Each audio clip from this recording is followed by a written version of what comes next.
ناظرین، جب ایک ایک کر کے قیامت کی ساری نشانیاں پوری ہو جائیں گی تو قیامت آنا شروع ہو جائے گی۔ قیامت کی ابتدا نفخ صور سے ہوگی، جس کے بارے میں رسول اکرم صلی اللہ علیہ وسلم کا ارشاد گرامی ہے۔ حضرت اسرافیل علیہ السلام سور منہ میں لیے اپنی پیشانی جھکائے کان اللہ تعالیٰ کے حکم پر لگائے ہوئے ہیں۔ جیسے ہی اللہ تعالیٰ حکم دے گا وہ سور پھونکنا شروع کر دیں گے اور یوں قیامت کا آغاز ہو جائے گا۔ مسلم شریف کی ایک حدیث کے مطابق یہ جمعہ کا دن ہوگا۔ لوگ اپنے اپنے کاموں میں مشغول ہوں گے کہ اچانک مشرق و مغرب کے تمام لوگ ایک لمبی آواز سنیں گے جو آہستہ آہستہ اونچی ہوتی چلی جائے گی۔ اس نامانوس آواز کی ہولناکی اور سختی کی وجہ سے لوگوں میں اضطراب اور بے چینی پھیلنی شروع ہو جائے گی۔ جب سور کی آواز بجلی کی کڑک کی طرح شدت اختیار کر جائے گی تب لوگ مرنا شروع ہو جائیں گے۔ جو آدمی جہاں ہوگا وہیں گر پڑے گا۔ جیسے جیسے سورہ اسرافیل بلند ہوتی چلی جائے گی ویسے ویسے نظام کائنات درہم برہم ہونا شروع ہو جائے گا۔ زمین آندھی میں ہچکولے کھانے والی قندیل کی طرح زلزلوں کی زد میں آ جائے گی۔ پہاڑ گرد و غبار بن کر اڑنے لگیں گے، سمندروں میں آگ بھڑک اٹھے گی، آسمان پھٹ جائے گا، سورج چاند اور ستارے بے نور ہو جائیں گے، تمام زیرو مخلوق انسان جن اور فرشتے فنا ہو جائیں گے، حتیٰ کہ ملک الموت حضرت عزرائیل علیہ السلام بھی اپنی روح اللہ تعالیٰ کے حوالے کر دیں گے۔ ہر جاندار اور غیر جاندار چیز فنا ہو جائے گی، صرف اللہ تبارک و تعالیٰ کی وحدہ لا شریک ذات باقی رہ جائے گی، اور اللہ تبارک و تعالیٰ کا یہ ارشاد پورا ہو جائے گا۔ ہر چیز جو اس زمین پر ہے فنا ہونے والی ہے اور صرف تیرے رب ذوالجلال والاکرام کی ذات ہی باقی رہنے والی ہے۔ پھر جب ہر چیز فنا ہو جائے گی تو اللہ سبحانہ و تعالیٰ اعلان فرمائے گا، دنیا میں جبار بننے والے کہاں ہیں؟ دنیا میں متکبر بننے والے کہاں ہیں؟ آج کے روز بادشاہی کس کی ہے؟ ایک طویل سناٹے کے بعد اللہ رب العزت خود ہی اس سوال کا جواب ارشاد فرمائیں گے، آج کے روز بادشاہی صرف اللہ قہار کی ہے۔ پھر ایک طویل مدت جس کا علم اللہ تعالیٰ کو ہے سکوت اور سناٹے میں گزر جائے گی۔ پھر جب اللہ تعالیٰ چاہیں گے نئے سرے سے آسمان، زمین اور فرشتوں کو پیدا فرمائیں گے۔ نئی زمین میں عمارتوں، درختوں، پہاڑوں اور سمندروں کا نام و نشان تک نہیں ہوگا، بلکہ وہ سفید، ہموار اور چٹیل میدان ہوگی جو اپنے رب کے نور سے خوب روشن ہوگی۔ انسانوں کو دوبارہ پیدا کرنے کے لیے آسمان سے ایک بارش نازل ہوگی جس کے نتیجے میں ہر انسان کی ریڑھ کی ہڈی سے پورا انسانی ڈھانچہ تیار ہو جائے گا اور اس پر گوشت بھی چڑھا دیا جائے گا۔ اس کے بعد حضرت اسرافیل علیہ السلام کو دوسری مرتبہ سور پھونکنے کا حکم دیا جائے گا۔ تمام انسان ننگے پاؤں، ننگے بدن اور بے ختنہ اٹھ کھڑے ہوں گے جس طرح ماں کے پیٹ سے پیدا ہوئے تھے، اور اللہ تعالیٰ کا یہ فرمان بھی پورا ہو جائے گا، تم لوگ فردن فردن ہمارے پاس حاضر ہوگے جس طرح ہم نے پہلی مرتبہ تمہیں پیدا کیا تھا۔ سب سے پہلے نبی اکرم صلی اللہ علیہ وسلم اپنی قبر مبارک سے اٹھیں گے، پھر حضرت عیسیٰ علیہ السلام اور دیگر انبیاء کرام زندہ ہوں گے۔ اس کے بعد پھر شہداء، صلحاء، فضلاء اور اہل ایمان اٹھیں گے، پھر فساق، فجار اور پھر کفار و مشرکین اپنی قبروں سے اٹھ کھڑے ہوں گے۔ قبروں سے کافر، مشرک، فاسق اور فاجر لوگ اپنے اپنے اعمال کے مطابق اٹھیں گے، کوئی اندھا، کوئی بہرا، کوئی لنگڑا، کوئی چیونٹی کی شکل میں اور کوئی سر کے بل اٹھے گا۔ کافر اس غیر متوقع زندگی کے مناظر دیکھ کر شدید خوف اور دہشت کی کیفیت میں مبتلا ہوں گے۔ ان کی آنکھیں پتھرائی ہوئی ہوں گی اور دل کانپ رہے ہوں گے، کلیجے منہ کو آئے ہوں گے۔ کوئی غم گسار اور مددگار نہیں ہوگا، نہ ہی کوئی دوسرے کی طرف دیکھنے یا دھیان دینے والا ہوگا۔ اہل ایمان بھی اپنے اپنے ایمان اور اعمال کے مطابق قبروں سے اٹھیں گے۔ شہید اپنی شہادت کے تازہ بہتے ہوئے خون کے ساتھ اٹھے گا۔ حالت احرام میں فوت ہونے والا حاجی تلبیہ پکارتے ہوئے اٹھے گا۔ اہل ایمان کے لیے دوبارہ زندگی خلاف توقع نہیں ہوگی، لہٰذا ان پر خوف اور دہشت کی وہ کیفیت طاری نہیں ہوگی جو کفار اور مشرکین پر ہوگی۔ قبروں سے اٹھتے ہی ہر انسان پر 2 فرشتے مقرر کر دیے جائیں گے جو اسے میدان حشر میں پہنچا دیں گے۔ یاد رہے ملک شام کا علاقہ میدان حشر ہوگا، لوگوں کو اپنی اپنی قبروں سے اٹھ کر وہیں پہنچنا ہوگا۔ کفار میں سے جو لوگ اپنی قبروں سے اندھے اٹھیں گے وہ ٹھوکریں کھاتے، گرتے پڑتے وہاں پہنچیں گے۔ جو لوگ چیونٹیوں کے جسم میں اٹھیں گے وہ لوگوں کے پاؤں تلے روندے اور کچلے جا رہے ہوں گے۔ جو لوگ سر کے بل اٹھیں گے وہ انتہائی ذلت اور رسوائی کے ساتھ یہ سفر طے کریں گے۔ بعض کافروں کو ایک آگ ہانک کر میدان حشر میں لے جائے گی۔ کافر جہاں کہیں تھک ہار کر رکیں گے آگ بھی رک جائے گی، اور جہاں چلیں گے آگ بھی ان کے ساتھ چلنا شروع کر دے گی۔ اہل ایمان بھی اپنے اپنے عقائد اور اعمال کے مطابق حشر میں پہنچیں گے۔ بعض لوگ پیدل پہنچیں گے، بعض لوگ اونٹوں پر سوار ہوں گے، کسی اونٹ پر 1، کسی اونٹ پر 2، کسی پر 4، حتیٰ کہ 10 آدمی بھی ایک اونٹ پر سوار ہوں گے۔ ساری مخلوق چپ چاپ دم سادے ایک ہی سمت میں رواں دواں ہوگی، کسی کو اونچی سانس لینے کی مجال بھی نہیں ہوگی۔ ہر آدمی کو احساس ہوگا کہ آج امتحان زندگی کا نتیجہ نکلنے والا ہے۔ جب ساری مخلوق میدان حشر میں پہنچ جائے گی تو اعلان کیا جائے گا، مجرموں آج کے روز تم نیک لوگوں سے الگ ہو جاؤ۔ یہ سن کر سب لوگ الگ الگ گروہوں میں تقسیم کر دیے جائیں گے۔ سورج کی پرستش کرنے والوں کا گروہ، ستاروں کی پوجا کرنے والوں کا گروہ، آگ کی پرستش کرنے والوں کا گروہ، بتوں کی پرستش کرنے والوں کا گروہ، منافقین اور مرتدین کا گروہ ایک طرف اور دوسری طرف ایمانداروں کو ان کے عقائد اور اعمال کے مطابق الگ الگ گروہوں میں تقسیم کر دیا جائے گا۔ علماء علماء کے ساتھ، صلحاء صلحاء کے ساتھ، عابد عابدین کے ساتھ، متقین متقین کے ساتھ، خاشعین خاشعین کے ساتھ، شہید شہداء کے ساتھ، مجاہد مجاہدین کے ساتھ، حافظ قرآن حفاظ کے ساتھ، قراء حضرات قراء کے ساتھ، سخی سخیوں کے ساتھ، عادل عادلوں کے ساتھ اور رحم دلوں کے ساتھ ملا دیے جائیں گے۔ اسی طرح فساق اور فجار لوگوں کے بھی الگ الگ گروہ بنا دیے جائیں گے۔ بے نماز بے نمازوں کے ساتھ، روزہ نہ رکھنے والے بے روزہ داروں کے ساتھ، زکوٰۃ نہ دینے والے مانعین زکوٰۃ کے ساتھ، نافرمان اولاد والدین کے نافرمانوں کے ساتھ، قاتل قاتلوں کے ساتھ، ڈاکو ڈاکوؤں کے ساتھ، شرابی شرابیوں کے ساتھ، زانی زانیوں کے ساتھ، سود خور سود خوروں کے ساتھ، رشوت خور رشوت خوروں کے ساتھ، ظالم ظالموں کے ساتھ، غاصب غاصبوں کے ساتھ، خائن خائنوں کے ساتھ، کفار سے دوستی کرنے والے کفار سے دوستی کرنے والوں کے ساتھ، کفار سے مشابہت اختیار کرنے والے کفار سے مشابہت اختیار کرنے والوں کے ساتھ۔ غرض میدان حشر میں اہل ایمان کی جائے قیام الگ ہوگی، کافروں مشرکوں منافقوں فاسقوں اور فاجروں کا ٹھکانہ الگ ہوگا۔ میدان حشر میں لوگ ننگے پاؤں اور ننگے بدن ہوں گے۔ سورج 1 میل کے فاصلے سے آگ برسا رہا ہوگا، زمین دہک رہی ہوگی، جسم سورج کی آگ میں جل رہے ہوں گے، زمین پر پاؤں رکھنے مشکل ہوں گے، دور دور تک کہیں سایہ نظر نہیں آئے گا۔ لوگ اپنے اپنے عقائد اور اعمال کے مطابق پسینے میں شرابور ہوں گے، کسی کو ٹخنوں تک، کسی کو پنڈلی تک، کسی کو گھٹنوں تک، کسی کو زانوں تک اور کسی کو کمر تک پسینہ آیا ہوگا، کوئی سینے اور گردن تک پسینے میں ڈوبا ہوگا۔ کفار اور مشرکین کو منہ میں پسینے کی لگام آئی ہوگی اور بعض لوگ پسینے میں ڈبکیاں کھا رہے ہوں گے۔ بھوک اور پیاس کی شدت سے لوگوں کا برا حال ہوگا۔ بھوک پیاس اور شدید گرمی کی حالت میں لوگ 50,000 سال تک کھڑے رہیں گے اور تنگ آ کر اللہ تبارک و تعالیٰ سے دعا کریں گے، یا اللہ ہمیں اس مصیبت سے نجات دلا، خواہ ہمیں جہنم میں ہی بھیج دے۔ یاد رہے کہ آج سورج کا ہماری زمین سے فاصلہ 9,30,00,000 میل کے برابر ہے۔ اس کے باوجود جون جولائی میں زمین اس قدر گرم ہو جاتی ہے کہ 1 منٹ کے لیے اس پر ننگے پاؤں کھڑے ہونا ناممکن ہو جاتا ہے۔ ذرا غور فرمائیں اس روز کیا حال ہوگا جس روز زمین کا درجہ حرارت آج کے مقابلے میں 9 کروڑ درجے زیادہ ہوگا۔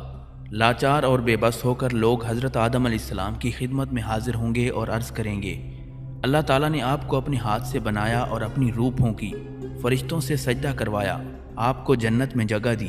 لوگ حضرت آدم علیہ السلام کی خدمت میں عرض کریں گے، آج کے دن آپ ہمارے لیے سفارش کر دیں کہ اللہ تعالیٰ حساب کتاب شروع کر کے ہمیں حشر کی تکلیف سے نجات دے دے۔ حضرت آدم علیہ السلام فرمائیں گے، آج میرا رب اس قدر غصے میں ہے کہ اس طرح اس سے پہلے کبھی نہ ہوا ہے اور نہ آئندہ ہوگا۔ مجھ سے جنت میں اللہ تعالیٰ کی نافرمانی ہو گئی تھی جس کی وجہ سے مجھے اپنی جان کی فکر ہے، لہٰذا میں سفارش نہیں کر سکتا۔ تم لوگ حضرت نوح علیہ السلام کے پاس چلے جاؤ۔ لوگ حضرت نوح علیہ السلام کی خدمت میں حاضر ہوں گے اور اپنا مدعا بیان کریں گے۔ حضرت نوح علیہ السلام بھی یہی کہیں گے کہ آج میرا رب اتنے غصے میں ہے کہ اس سے پہلے کبھی اتنا غصہ آیا ہے اور نہ بعد میں آئے گا۔ میں نے دنیا میں اپنی قوم کے لیے بد دعا کی تھی جس کے نتیجے میں وہ ہلاک ہو گئی۔ آج مجھے اپنی جان کی فکر ہے، میں سفارش نہیں کر سکتا۔ تم لوگ حضرت ابراہیم خلیل اللہ علیہ السلام کے پاس چلے جاؤ، وہ ضرور سفارش کریں گے۔ لوگ حضرت ابراہیم علیہ السلام کی خدمت میں حاضر ہوں گے اور عرض کریں گے، آپ اللہ کے نبی اور اس کے خلیل ہیں، اپنے رب کے حضور سفارش کر دیں۔ آپ دیکھ رہے ہیں کہ ہماری کیا حالت ہو رہی ہے۔ حضرت ابراہیم علیہ السلام بھی وہی بات فرمائیں گے جو حضرت آدم علیہ السلام اور حضرت نوح علیہ السلام نے فرمائی تھی کہ آج میرا رب اس قدر ناراض ہے کہ اس سے پہلے کبھی اتنا ناراض نہیں ہوا اور نہ ہی اس کے بعد ہوگا۔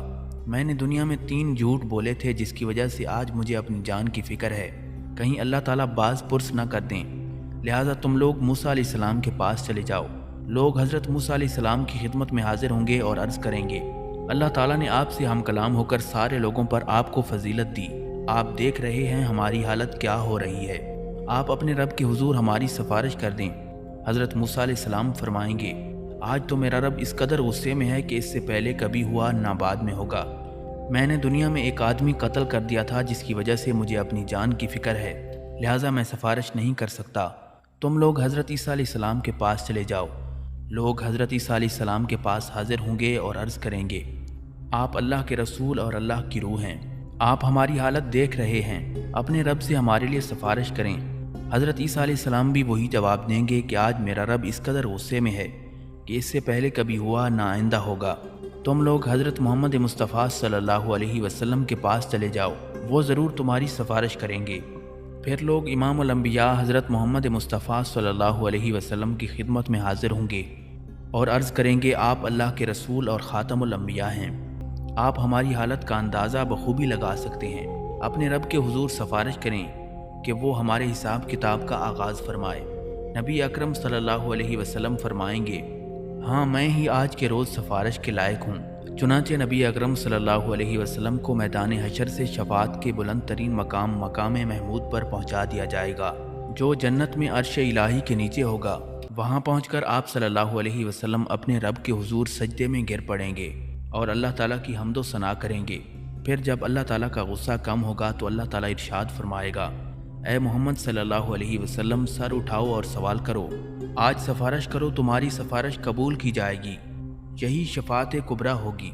شفاعت کبریٰ کی منظوری کے بعد رسول اللہ صلی اللہ علیہ وسلم مقام محمود سے میدان حشر میں واپس تشریف لائیں گے۔ اس کے بعد حق تعالیٰ فرشتوں کی معیت میں میدان حشر میں نزول اجلال فرمائیں گے۔ فرشتے زمین کے دور و نزدیک کناروں پر صف بستہ کھڑے ہوں گے۔ 8 فرشتوں نے اللہ رب العزت کا عرش تھام رکھا ہوگا۔ عدالت الہی قائم ہو جائے گی۔ ملائکہ، انبیاء، اولیاء، صلحاء کو بطور گواہ طلب کر لیا جائے گا۔ فرشتوں کو حکم ہوگا کہ وہ لوگوں میں ان کے نام اعمال تقسیم کر دیں۔ اہل ایمان کو سامنے کی طرف سے داہنے ہاتھ میں اعمال نامہ دیا جائے گا اور کفار و مشرکین کو پشت کی طرف سے بائیں ہاتھ میں اعمال نامہ دیا جائے گا۔ اعمال نامے پر نظر ڈالتے ہی ہر آدمی کے سامنے اس کی ساری زندگی کے واقعات آ جائیں گے۔ بھولے بسرے ماضی کی ساری یادیں تازہ ہو جائیں گی۔ اہل ایمان کے روشن چہرے کچھ اور بھی روشن اور تر و تازہ ہو جائیں گے۔ اہل ایمان خوشی خوشی دوسروں کو اپنا نامہ اعمال دکھائیں گے، کہیں گے لوگو آؤ میرا نامہ اعمال پڑھو۔ کفار و مشرکین کے چہروں کی سیاہی میں کچھ اور بھی اضافہ ہو جائے گا۔ ذلت ان کے چہروں پر چھا جائے گی۔ حسرت و ندامت سے وہ اپنے ہاتھوں کو چبائیں گے اور کہیں گے، کاش مجھے اپنا نامہ اعمال نہ دیا جاتا، کاش مجھے اپنا نامہ اعمال نہ دیا جاتا، اور کاش میں نہ جانتا کہ میرا حساب کیا ہے۔ کفار و مشرکین بار بار اپنے نامہ اعمال کو دیکھیں گے اور تعجب سے کہیں گے، یہ کیسا عجیب و غریب نامہ اعمال ہے جس میں ہر چھوٹا بڑا عمل لکھا ہوا موجود ہے۔ ہائے ہماری کم بختی، یہ نامہ اعمال کیسا ہے؟ کوئی چھوٹے سے چھوٹا یا بڑے سے بڑا عمل ایسا نہیں جو اس میں شامل نہ ہو۔ اعمال ناموں کی تقسیم کے بعد سوال و جواب کا سلسلہ شروع ہوگا۔ اللہ تعالیٰ جس سے چاہے گا بغیر کسی ترجمان کے براہ راست سوال کرے گا۔ سب سے پہلے مشرکوں سے پوچھا جائے گا کہ انہوں نے شرک کیوں کیا۔ مشرک انکار کر دیں گے اور اللہ تعالیٰ کی قسم کھا کر کہیں گے، ہم نے تو کبھی شرک نہیں کیا تھا۔ اللہ تعالیٰ کرامن کاتبین کو گواہی کے لیے بلائیں گے تو وہ مشرکوں کے شرک کی گواہی دیں گے، لیکن مشرک پھر انکار کر دیں گے۔ شرک سے بھرپور کرامن کاتبین کا تیار کیا ہوا نامہ اعمال ان کے سامنے رکھا جائے گا۔ مشرک اس سے بھی انکار کر دیں گے۔ پھر اس دور کے انبیاء، علماء یا اولیاء کو گواہی کے لیے بلایا جائے گا تو وہ ان کے شرک کی گواہی دیں گے، لیکن مشرک اس سے بھی انکار کر دیں گے۔ پھر قبر یا مزار کی وہ جگہ جہاں شرک کیا جاتا تھا گواہی کے لیے لائی جائے گی، وہ بھی مشرکوں کے شرک کی گواہی دے گی، لیکن مشرک اس کا بھی انکار کر دیں گے اور اللہ تعالیٰ سے مخاطب ہو کر کہیں گے، یا اللہ کیا تو نے اپنے بندوں کو ظلم سے پناہ نہیں دی؟ اللہ تعالیٰ ارشاد فرمائے گا، ہاں میں نے اپنے بندوں کو ظلم سے پناہ دی ہے۔ مشرک کہیں گے، آج ہم اپنی ذات کے علاوہ کسی دوسرے کی گواہی کو تسلیم نہیں کریں گے۔ چنانچہ اللہ تعالیٰ ان کی زبانوں پر مہر لگا دیں گے اور ان کے اعضاء کو بولنے کا حکم دیں گے۔ تب مشرکوں کے اعضاء گواہی دیں گے کہ ہاں واقعی یہ شرک کرتے تھے، اور یوں ان پر جہنم واجب ہو جائے گی۔ اپنے اعضاء کو لعن طعن کریں گے کہ ہم تو تمہیں جہنم سے بچانے کی کوشش کر رہے تھے۔ جواب میں اعضاء کہیں گے، جس اللہ نے تمہیں بولنے کی قوت عطا فرمائی ہے اس نے ہمیں بولنے کا حکم دیا تھا، ہم کیسے انکار کر سکتے تھے؟ ایک منافق سے اللہ تعالیٰ سوال کرے گا، کیا میں نے تمہیں دنیا میں عزت، حکومت، اہل و عیال اور مال و دولت نہیں دیا تھا؟ وہ عرض کرنے لگا، کیوں نہیں یا اللہ، سب کچھ دیا تھا۔ اللہ تعالیٰ دوسرا سوال پوچھے گا، کیا تجھے یقین تھا کہ قیامت آئے گی اور اللہ کے سامنے جواب دینا ہوگا؟ منافق کہے گا ہاں یا رب مجھے پورا یقین تھا، میں نے تیرا کلمہ پڑھا، تیری کتاب پر ایمان لایا، تیرے رسول پر ایمان لایا، نماز پڑھی، روزے رکھے اور زکوٰۃ دی۔ منافق اپنی تعریفیں کرنے میں پورا زور بیان صرف کر دے گا۔ اللہ تعالیٰ ارشاد فرمائے گا ذرا ٹھہرو، ہم کچھ اور گواہ لاتے ہیں۔ منافق اپنے دل میں سوچے گا کہ میں تو مسلمانوں کے ساتھ مل کر نماز روزہ کرتا رہا، آج میرے خلاف گواہی کون دے گا؟ اللہ تعالیٰ اس کے منہ پر مہر لگا دیں گے اور اس کی ران کو بولنے کا حکم دیں گے۔ چنانچہ اس کی ران، اس کے بدن کا گوشت، اس کے بدن کی ہڈیاں اور اس کے جسم کا رواں رواں اس کے نفاق کی گواہی دے گا کہ ایک طرف تو یہ نماز روزہ کرتا رہا اور دوسری طرف کفار کی دوستی پر نازاں تھا، ان کے مفادات کا تحفظ کرتا رہا، مسلمانوں کو دھوکہ دیتا رہا اور ان سے غداری کرتا رہا۔ اللہ تعالیٰ اس پر سخت غضبناک ہوں گے اور جہنم اس پر واجب ہو جائے گی۔ ناظرین، اہل ایمان سے سوال و جواب کا انداز بالکل مختلف ہوگا۔ ایک مومن آدمی کو اللہ تعالیٰ اپنے قریب بلا کر اس پر اپنا دامن رحمت ڈالے گا۔ اللہ تعالیٰ اس سے سوال فرمائے گا تو نے فلاں گناہ کیا تھا، تو نے فلاں گناہ کیا تھا؟ مومن عرض کرے گا ہاں یا اللہ میں نے کیا تھا۔ اللہ تعالیٰ اس کے ایک ایک گناہ کے بارے میں سوال فرمائے گا تو وہ اقرار کرتا چلا جائے گا۔ وہ سوچے گا کہ اب تو وہ ضرور ہلاک ہو جائے گا۔ آخر میں اللہ تعالیٰ اس سے ارشاد فرمائے گا میں نے تیرے گناہوں پر دنیا میں بھی پردہ ڈالا تھا اور آج بھی پردہ ڈال رہا ہوں، پھر اسے جنت میں بھیج دیا جائے گا۔ ناظرین، افراد کے علاوہ انبیاء اور رسولوں کی تکذیب کرنے والی قوم سے بھی سوال و جواب ہوں گے۔ قوم نوح سے سوال ہوگا تم نے پیغمبر کی تکذیب کیوں کی تھی؟ وہ حضرت نوح علیہ السلام اور ان کی دعوت کا انکار کریں گے۔ اللہ تعالیٰ حضرت نوح علیہ السلام سے فرمائے گا اے نوح اپنے حق میں کوئی گواہ لاؤ۔ حضرت نوح علیہ السلام عرض کریں گے میری گواہ امت محمدیہ ہے۔ چنانچہ امت محمدیہ کے علماء، اولیاء اور صلحاء حاضر کیے جائیں گے۔ وہ گواہی دیں گے کہ ہاں حضرت نوح علیہ السلام پیغمبر بنا کر بھیجے گئے تھے اور انہوں نے 950 سال تک حق رسالت ادا کیا تھا۔ قوم نوح کہے گی تم تو ہمارے زمانے میں موجود ہی نہیں تھے، تم یہ گواہی کیسے دے رہے ہو؟ اس پر نبی اکرم صلی اللہ علیہ وسلم کو لایا جائے گا اور وہ اپنی امت کی صداقت کی گواہی دیں گے کہ میری امت نے قرآن مجید کی روح سے بالکل سچی گواہی دی ہے۔ رسول اللہ صلی اللہ علیہ وسلم کی اس گواہی کے بعد قوم نوح لاجواب ہو جائے گی اور مجرم قرار پا کر جہنم میں ڈال دی جائے گی۔ ایسا ہی معاملہ قوم ہود، قوم صالح، قوم شعیب، قوم لوط اور دوسرے انبیاء کرام کی اقوام کے ساتھ ہوگا۔ جرم ثابت ہونے کے بعد کافر بارگاہ الہی میں درخواست کریں گے اے ہمارے رب ہم نے سب کچھ دیکھ اور سن لیا، بس ایک دفعہ ہمیں دنیا میں واپس بھیج دے، ہم ضرور نیک عمل کریں گے۔ ارشاد باری تعالیٰ ہوگا ایسا ممکن نہیں، اب تو تمہیں اپنے کرتوتوں کا ہمیشہ ہمیشہ کے لیے مزہ چکھنا ہوگا۔ کفار دوسری درخواست یہ کریں گے کہ یا اللہ ہماری گمراہی کے ذمہ دار ہمارے پیشوا اور لیڈر ہیں، انہیں ہماری نسبت دوہرا عذاب دیا جائے۔ ارشاد ربانی ہوگا تمہارا یہ عذر بھی قابل سماعت نہیں، گمراہ ہونے والوں کو گمراہ ہونے کا عذاب دیا جائے گا اور گمراہ کرنے والوں کو گمراہ کرنے کا عذاب دیا جائے گا۔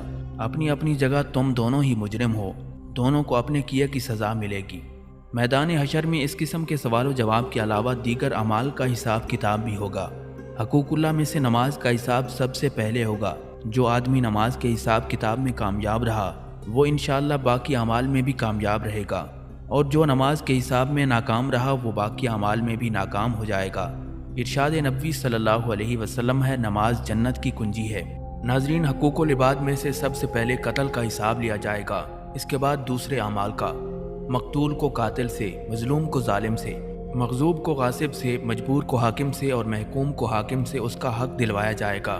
اللہ تعالیٰ اعلان فرمائے گا میں بادشاہ ہوں اور حقوق دلوانے والا ہوں۔ آج کوئی جہنمی اس وقت تک جہنم میں نہیں جا سکتا جب تک کسی جنتی کو اس کا حق نہ دلوا دوں، اور کوئی جنتی اس وقت تک جنت میں نہیں جا سکتا جب تک کسی جہنمی کو اس کا حق نہ دلوا دوں۔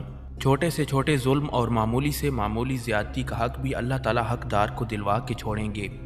اگر کسی نے پیلو کی ٹہنی کے برابر کسی کا حق غصب کیا ہوگا یا کسی کی بے عزتی کی ہوگی تو اللہ تعالیٰ اس کا بدلہ بھی دلوائیں گے۔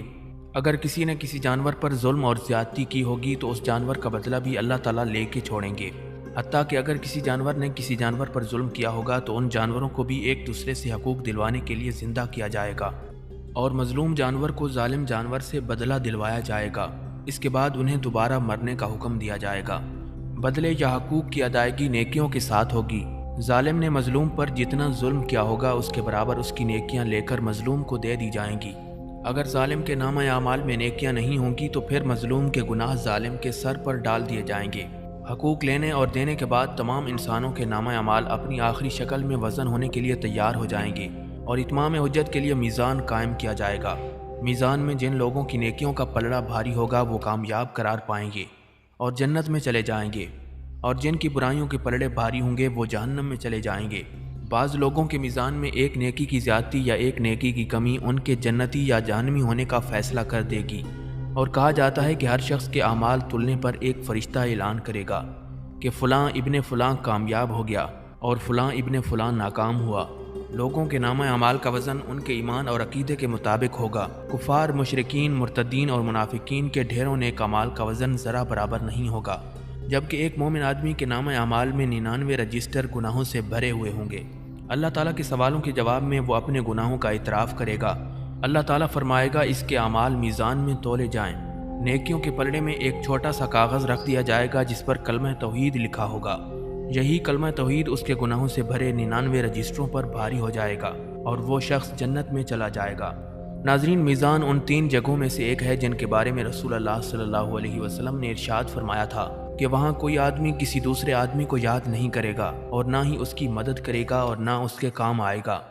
اگر کسی آدمی کی ایک نیکی میزان میں کم ہو گئی تو سارے میدان حشر میں کوئی بھی اسے ایک نیکی دینے پر تیار نہیں ہوگا۔ ناظرین، سب سے آخری اور مشکل ترین مرحلہ صراط کا ہوگا۔ ہر آدمی کو پل صراط سے گزر کر جنت میں جانا ہوگا۔ پل صراط بال سے باریک اور تلوار کی دھار سے زیادہ تیز ہوگا، جسے جہنم کے اوپر رکھا جائے گا اور لوگوں کو اس سے گزرنے کا حکم دیا جائے گا۔ گزرنے سے پہلے پورے میدان حشر میں ہر طرف مکمل تاریکی اور اندھیرا چھا جائے گا۔ ہر آدمی کو اس کے عقیدے اور اعمال کے مطابق صراط سے گزرنے کے لیے نور دیا جائے گا۔ اہل ایمان کو 2 نور کی مشعلیں دی جائیں گی، بعض کو 1 مشعل دی جائے گی اور بعض لوگوں کو ٹمٹماتے چراغ کی روشنی دی جائے گی، حتیٰ کہ سب سے کم درجہ اس شخص کا ہوگا جس کے پاؤں کے انگوٹھے پر روشنی ہوگی۔ اہل ایمان پل صراط سے گزرتے ہوئے اللہ تعالیٰ سے دعا مانگیں گے، اے ہمارے پروردگار، ہمارا نور آخر تک قائم رکھ، ہمیں بخش دے، بے شک تو ہر چیز پر قادر ہے۔ بعض اہل ایمان بجلی کی تیزی کے ساتھ پل صراط عبور کریں گے، بعض ہوا کی تیزی کے ساتھ، بعض اہل ایمان تیز رو گھوڑوں کی رفتار سے اور بعض اونٹوں کی رفتار سے عبور کریں گے، بعض لوگ دوڑتے ہوئے، بعض لوگ عام چال سے اور بعض لوگ سست روح ہوں گے، بعض لوگ گرتے پڑتے، ٹھوکریں کھاتے اور زخمی ہوتے ہوئے عبور کریں گے۔ پل صراط کے دونوں طرف کانٹے لگے ہوں گے جو اللہ تعالیٰ کے حکم کے مطابق بعض لوگوں کے چلنے میں صرف رکاوٹ ڈالیں گے، بعض لوگوں کو پل کے اوپر سے ہی بار بار گراتے رہیں گے، بعض لوگوں کو صرف زخمی کریں گے اور بعض کو کھینچ کر جہنم میں ڈال دیں گے۔ کچھ لوگ چند قدم ہی چلیں گے تو انہیں جہنم میں گرا دیا جائے گا، بعض لوگ کچھ فاصلہ طے کریں گے تو جہنم میں گرا دیے جائیں گے، بعض لوگ نصف فاصلہ طے کرنے کے بعد گرائے جائیں گے، کچھ لوگ پل صراط عبور کرنے کے قریب ہوں گے تو گرا دیے جائیں گے۔ انسان کے اعمال صالحہ صراط پر نہ صرف نور مہیا کریں گے بلکہ انسان کی حفاظت بھی کریں گے۔ یہ بھی کہا جاتا ہے کہ قربانی کے جانور سواریوں کا کام دیں گے۔ پل صراط سے گزرنے کا منظر اس قدر ہولناک ہوگا کہ کسی کی زبان سے کوئی بات نہیں نکلے گی، صرف انبیاء کرام کی زبان سے یہ آواز سنائی دے گی، رب سلم رب سلم، یا اللہ بچا لے، یا اللہ بچا لے۔ پل صراط سب سے پہلے امام الانبیاء حضرت محمد مصطفیٰ صلی اللہ علیہ وسلم اور آپ کی امت عبور کرے گی، بعد میں دیگر انبیاء اور ان کی امتیں عبور کریں گی۔ پل صراط عبور کرنے کے بعد تمام اہل ایمان پل صراط کے آخری حصے کنترا میں روک لیا جائیں گے، اور جن مسلمانوں کے درمیان کوئی غلط فہمی، گلا شکوہ، غصہ یا ناراضگی ہوگی وہ دور کی جائے گی۔ جب سارے اہل ایمان مکمل طور پر پاک اور صاف ہو جائیں گے تب انہیں جنت میں داخل ہونے کی اجازت دی جائے گی۔ رسول اکرم صلی اللہ علیہ وسلم جنت کے دروازے پر تشریف لائیں گے، دروازہ کھلے گا تو آپ صلی اللہ علیہ وسلم اپنی امت سمیت جنت میں قدم رنجہ فرمائیں گے۔ جنت میں داخل ہونے کے بعد آپ صلی اللہ علیہ وسلم کو اپنی امت کی فکر لاحق ہوگی۔ نبی علیہ الصلوۃ والسلام اپنی امت کا حال دریافت فرمائیں گے۔ جب آپ کو معلوم ہوگا کہ بے شمار امتی جہنم میں ہیں تو آپ اللہ کے حضور سجدے میں گر پڑیں گے، اللہ تعالیٰ کی حمد و ثنا کر کے سفارش کی اجازت طلب کریں گے۔ طویل مدت سجدے میں گزارنے کے بعد حکم ہوگا، اے محمد صلی اللہ علیہ وسلم، جاؤ، اپنی امت میں سے جن کے دل میں جو کے دانے کے برابر ایمان ہے انہیں جہنم سے نکال کر جنت میں داخل کر دو۔ پھر رسول اکرم صلی اللہ علیہ وسلم فرشتوں کو لے کر اپنی امت کے برگزیدہ افراد کے ساتھ جہنم کے کنارے تک جائیں گے اور فرمائیں گے، اپنے اپنے عزیز و اقارب اور اپنی اپنی جان پہچان کے افراد کی نشانی بتاؤ۔ تاکہ فرشتے انہیں نکال لائیں۔ چنانچہ ایسے لوگ جن کے دل میں جو کے دانے کے برابر ایمان ہوگا انہیں جہنم سے نکال کر جنت عطا کر دی جائے گی۔ اس وقت نبی کریم صلی اللہ علیہ وسلم کی امت اہل جنت کا 1/4 ہوگی۔ آپ صلی اللہ علیہ وسلم کی سفارش دیکھ کر دیگر انبیاء کرام بھی اپنی اپنی امتوں کی سفارش شروع کر دیں گے۔ امت محمدیہ کے شہداء، اولیاء، علماء اور صلحاء کو بھی شفاعت کی اجازت دی جائے گی، اور وہ بھی اپنے اپنے عزیز و اقارب اور جان پہچان کے لوگوں کی سفارش کر کے انہیں جہنم سے نکلوا کر جنت میں لے جائیں گے۔ رسول اکرم صلی اللہ علیہ وسلم جنت میں واپس پہنچ کر پھر امت کے بارے میں سوال کریں گے کہ اب میری امت میں سے کتنے جہنم میں باقی ہیں۔ آپ صلی اللہ علیہ وسلم کو بتایا جائے گا ابھی تو ہزارہ تعداد میں لوگ جہنم میں موجود ہیں۔ رسول اللہ صلی اللہ علیہ وسلم پھر سفارش کے لیے سجدے میں گر پڑیں گے۔ اذن شفاعت ملے گا کہ آپ صلی اللہ علیہ وسلم کی امت کے وہ افراد جن کے دل میں چیونٹی یا رائی کے برابر ایمان ہے انہیں بھی نکال لاؤ۔ پھر آپ صلی اللہ علیہ وسلم حسب سابق امت کے علماء، اولیاء اور صلحاء کو ساتھ لے کر جہنم کے کنارے پہنچیں گے اور رائی کے برابر ایمان والوں کو جہنم سے نکال کر جنت میں لے جائیں گے۔ تب آپ صلی اللہ علیہ وسلم کی امت اہل جنت کی 1/3 ہو جائے گی۔ نبی علیہ الصلوۃ والسلام پھر استفسار فرمائیں گے میری امت کے کتنے افراد جہنم میں موجود ہیں؟ آپ کو بتایا جائے گا ابھی تو ہزاروں امتی جہنم میں ہیں۔ نبی علیہ الصلوۃ والسلام پھر اذن شفاعت کے لیے سجدہ ریز ہو جائیں گے، اللہ تعالیٰ کی حمد و ثنا کریں گے۔ پھر اذن شفاعت ملے گا کہ چیونٹی یا رائی سے کم درجے کے ایمان والوں کو بھی جہنم سے نکال لاؤ۔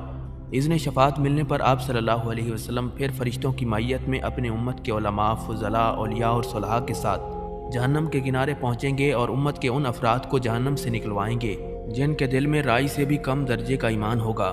تب آپ صلی اللہ علیہ وسلم کی امت اہل جنت کی نصف تعداد کے برابر ہو جائے گی۔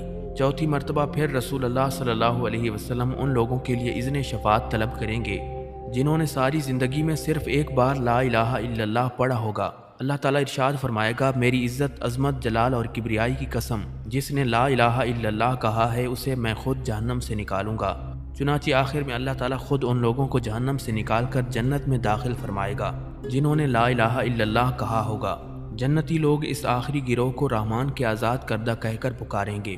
شفاعت کا سلسلہ جب مکمل ہو جائے گا اور تمام اہل جنت جنت میں داخل ہو جائیں گے، تب اہل جنت میں اپنی اولادوں اور عزیز و اقارب سے ملنے کا تجسس پیدا ہوگا اور وہ ان سے ملنے اور انہیں دیکھنے کی خواہش کا اظہار کریں گے۔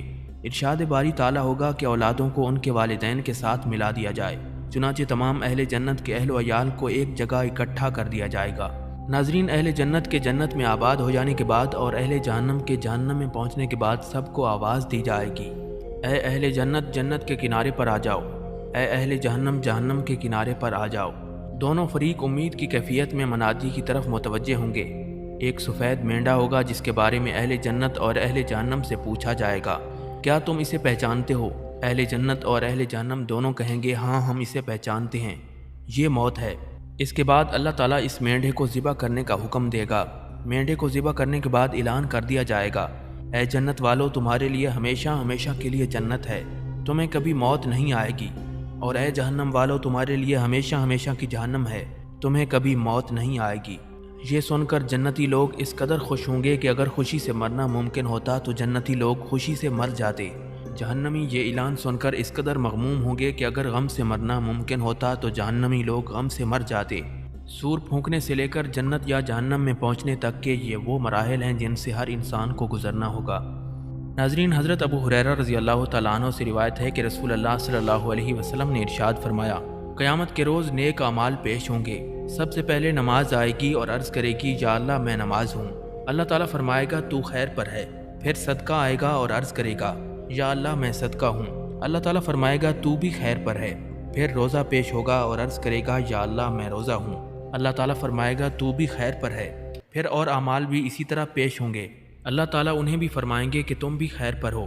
پھر سلام پیش ہوگا اور عرض کرے گا یا اللہ آپ السلام ہیں اور میں اسلام ہوں۔ اللہ تعالیٰ فرمائے گا تو بھی خیر پر ہے، تیری وجہ سے میں آج گرفت کروں گا اور تیری ہی وجہ سے عطا کروں گا۔ حضرت نواس بن سمعان رضی اللہ تعالیٰ عنہ سے روایت ہے کہ میں نے رسول اللہ صلی اللہ علیہ وسلم کو یہ فرماتے ہوئے سنا قرآن کریم اور ان حضرات کو جو اس پر عمل کرتے تھے قیامت کے دن پیش کیا جائے گا۔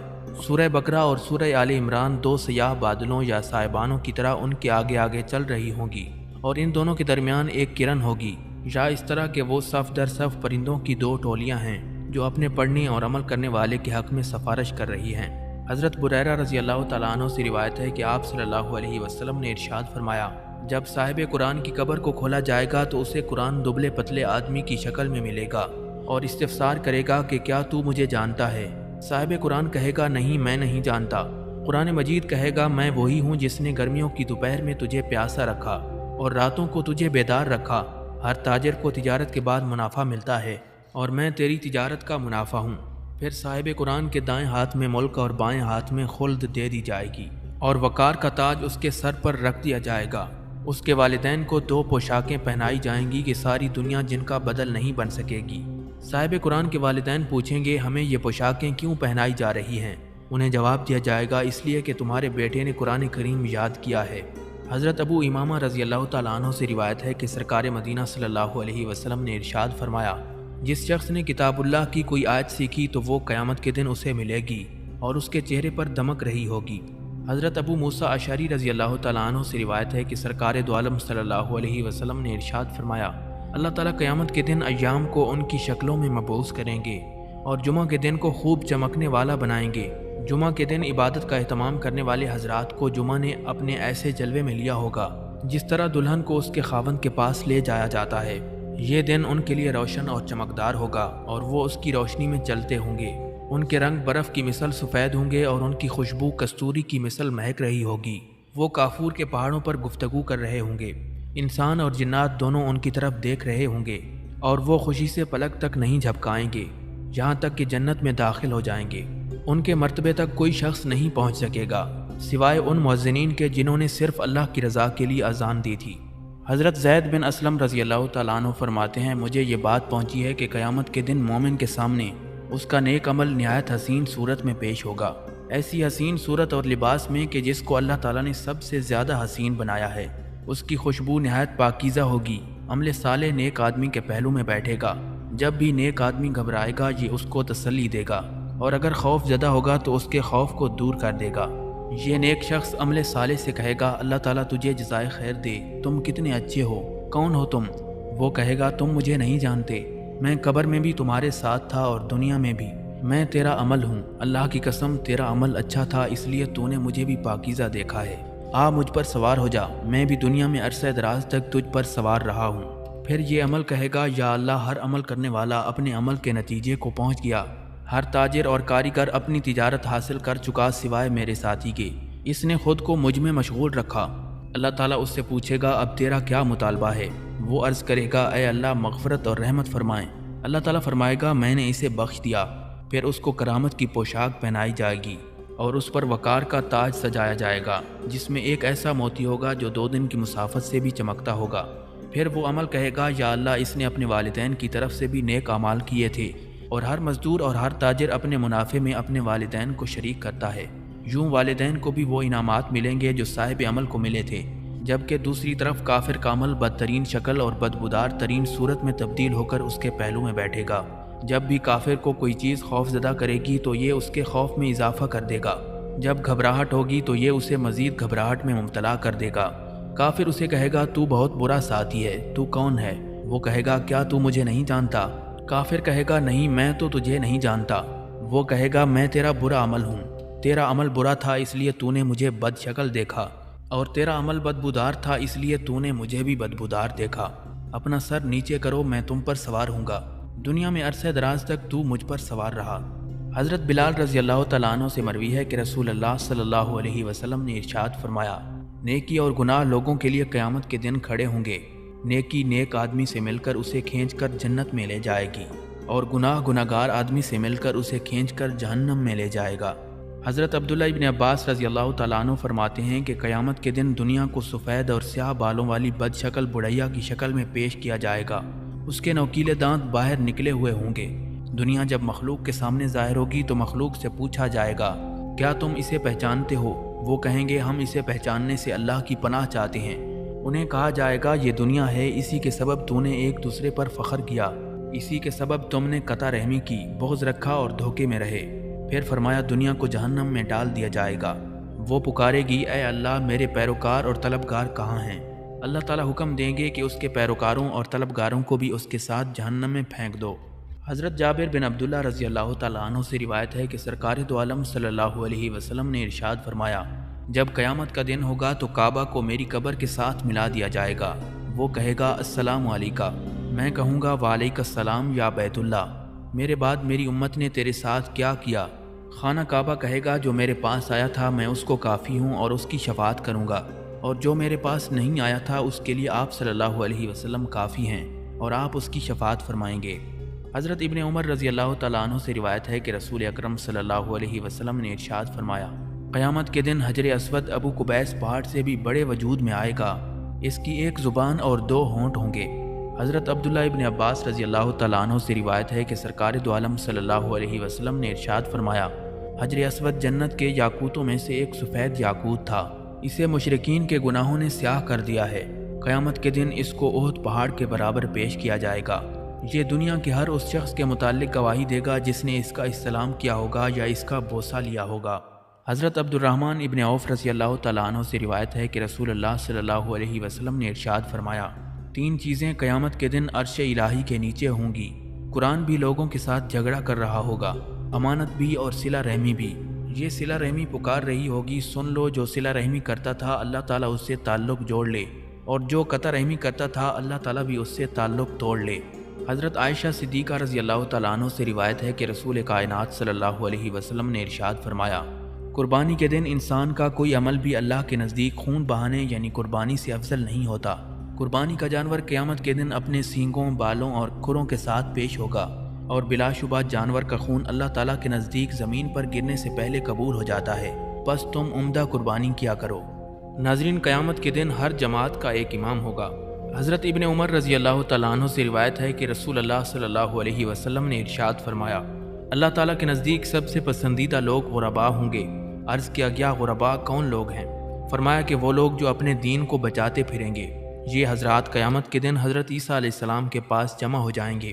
حضرت ابی عون رضی اللہ تعالیٰ عنہ سے روایت ہے کہ رسول اللہ صلی اللہ علیہ وسلم نے ارشاد فرمایا، حضرت معاذ بن جبل رضی اللہ تعالیٰ عنہ قیامت کے دن علماء سے ایک درجہ آگے ہوں گے۔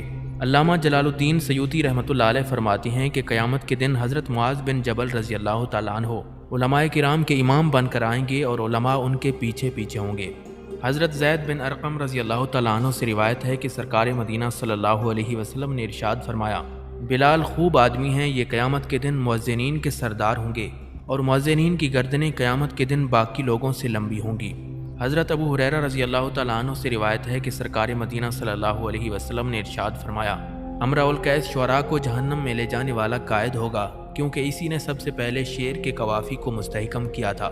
حضرت عبداللہ ابن سلام رضی اللہ تعالیٰ عنہ فرماتے ہیں کہ قیامت کے دن نیک اور بد سبھی لوگ کھڑے ہو سکیں گے، لیکن سود خور کھڑے نہیں ہو سکیں گے مگر اس شخص کی طرح جس کو شیطان نے چھو کر خبتی بنا دیا ہو۔ حضرت عوف بن مالک رضی اللہ تعالیٰ عنہ بیان کرتے ہیں کہ آپ صلی اللہ علیہ وسلم نے فرمایا، ان گناہوں سے بچو جن کی مغفرت نہیں ہوتی۔ جس شخص نے کسی چیز کا دھوکہ کیا تو وہ اسے قیامت کے دن لائے گا، اور سود خور کو قیامت کے دن مجنوں اور خبتی بنا کر اٹھایا جائے گا۔ حضرت ابو ہریرہ رضی اللہ تعالیٰ عنہ سے روایت ہے کہ سرکار مدینہ صلی اللہ علیہ وسلم نے ارشاد فرمایا، اللہ تعالیٰ قیامت کے دن ایک قوم کو ان کی قبروں سے نکالیں گے تو ان کے منہ سے آگ کے شعلے نکل رہے ہوں گے۔ عرض کیا گیا، یا رسول اللہ صلی اللہ علیہ وسلم یہ کون لوگ ہوں گے؟ آپ صلی اللہ علیہ وسلم نے ارشاد فرمایا، کیا تم نے نہیں سنا؟ اللہ تعالیٰ ارشاد فرماتا ہے، جو لوگ یتیموں کا مال ناحق کھاتے ہیں وہ لوگ اپنے پیٹوں میں آگ بھر رہے ہیں۔ حضرت سعد بن عبادہ رضی اللہ تعالیٰ عنہ سے روایت ہے کہ سرکار مدینہ صلی اللہ علیہ وسلم نے ارشاد فرمایا، جس شخص نے بھی قرآن سیکھا پھر اس کو بھول گیا تو وہ اللہ تعالیٰ کے سامنے اس حال میں پیش ہوگا کہ اسے کوڑ کی بیماری لاحق ہوگی۔ حضرت ابو درداء رضی اللہ تعالیٰ عنہ سے روایت ہے کہ سرکار مدینہ صلی اللہ علیہ وسلم نے ارشاد فرمایا، جو شخص اللہ تعالیٰ سے اس حالت میں ملا کہ وہ بے کر کے توڑ دیا کرتا تھا تو وہ اللہ تعالیٰ کو اس حالت میں ملے گا کہ اسے کوڑ کی بیماری لاحق ہوگی۔ حضرت جابر رضی اللہ تعالیٰ عنہ سے مروی ہے کہ سرکار دو عالم صلی اللہ علیہ وسلم نے ارشاد فرمایا، اللہ تعالیٰ قیامت کے دن کچھ لوگوں کو چیونٹیوں کی صورت میں اٹھائیں گے جنہیں لوگ اپنے پیروں تلے رونتے ہوں گے۔ پوچھا جائے گا کہ ان چیونٹیوں کی جسامت والوں نے کیا جرم کیا ہے، تو بتایا جائے گا یہ دنیا میں تکبر کرتے تھے۔ حضرت ابن مسعود رضی اللہ تعالیٰ عنہ سے روایت ہے کہ سرکار دو عالم صلی اللہ علیہ وسلم نے ارشاد فرمایا، جو شخص اس حالت میں سوال کرے کہ اس کے پاس اتنا مال موجود ہو کہ اس کی ضرورت پوری ہو سکتی ہو تو وہ قیامت کے دن اس حال میں آئے گا کہ اس کا چہرہ عیب دار اور خراش دار ہوگا۔ حضرت ابن عباس رضی اللہ تعالیٰ عنہ روایت کرتے ہیں کہ رسول اکرم صلی اللہ علیہ وسلم نے ارشاد فرمایا، جس نے فاقے میں مبتلا ہوئے بغیر اور اہل خانہ کی کفالت کی عدم طاقت کے بغیر دستے سوال دراز کیا تو وہ قیامت کے دن اس حال میں آئے گا کہ اس کے چہرے پر گوشت نہیں ہوگا۔ حضرت زازان رضی اللہ تعالیٰ عنہ سے روایت ہے کہ نبی علیہ الصلوۃ والسلام نے ارشاد فرمایا، جس نے قرآن پاک سیکھا اور اسے کمائی کا ذریعہ بنا لیا تو قیامت کے دن اس کے چہرے پر ہڈیاں ہوں گی، گوشت نہیں ہوگا۔ حضرت حذیفہ بن یمان رضی اللہ تعالیٰ عنہ سے روایت ہے کہ رسول اللہ صلی اللہ علیہ وسلم نے ارشاد فرمایا، جس نے قبلہ رخ تھوک پھینکا وہ قیامت کے دن اس حالت میں آئے گا کہ وہ تھوک اس کی دونوں آنکھوں کے درمیان لگا ہوگا۔ حضرت ابو ہریرہ رضی اللہ تعالیٰ عنہ سے روایت ہے کہ رسول اکرم صلی اللہ علیہ وسلم نے ارشاد فرمایا، جس کی 2 بیویاں ہوں اور وہ ان میں عدل نہ کرتا ہو تو قیامت کے دن اس حال میں ہوگا کہ اس کی ایک جانب جھکی ہوئی ہوگی اور ایک روایت میں ہے کہ گری ہوئی ہوگی۔ حضرت علا بن حارث رضی اللہ تعالیٰ عنہ سے روایت ہے کہ سرکار دو عالم صلی اللہ علیہ وسلم نے ارشاد فرمایا، پس پشت عیب جوئی، چغل خوری کرنے اور گناہگاروں کی صفائی پیش کرنے میں حد سے گزر جانے والے لوگوں کو اللہ تعالیٰ کتوں کی شکل میں اٹھائیں گے۔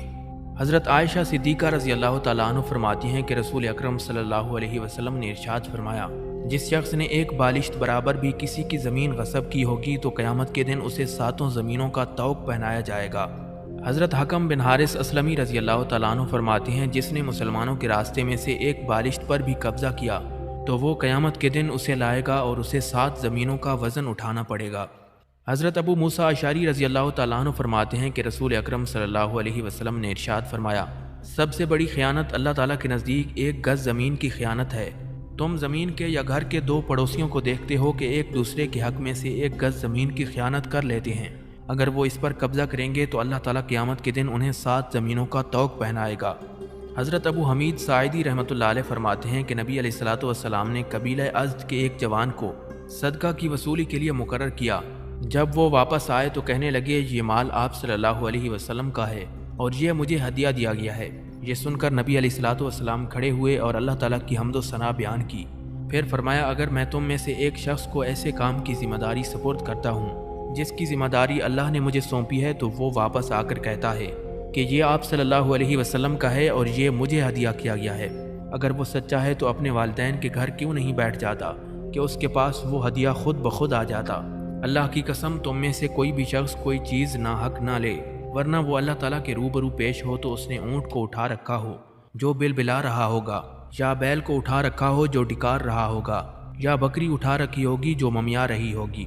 حضرت ابو ہریرہ رضی اللہ تعالیٰ عنہ اور حضرت سعد بن عبادہ رضی اللہ تعالیٰ عنہ دونوں سے روایت ہے کہ نبی علیہ الصلوۃ والسلام نے ارشاد فرمایا، جو شخص 10 افراد کا بھی امیر ہوگا اسے بھی قیامت کے دن ہتھ کڑی لگا کر پیش کیا جائے گا، اس ہتھ کڑی سے سوائے اس کے عدل و انصاف کے کوئی چیز اسے چھڑا نہیں سکے گی۔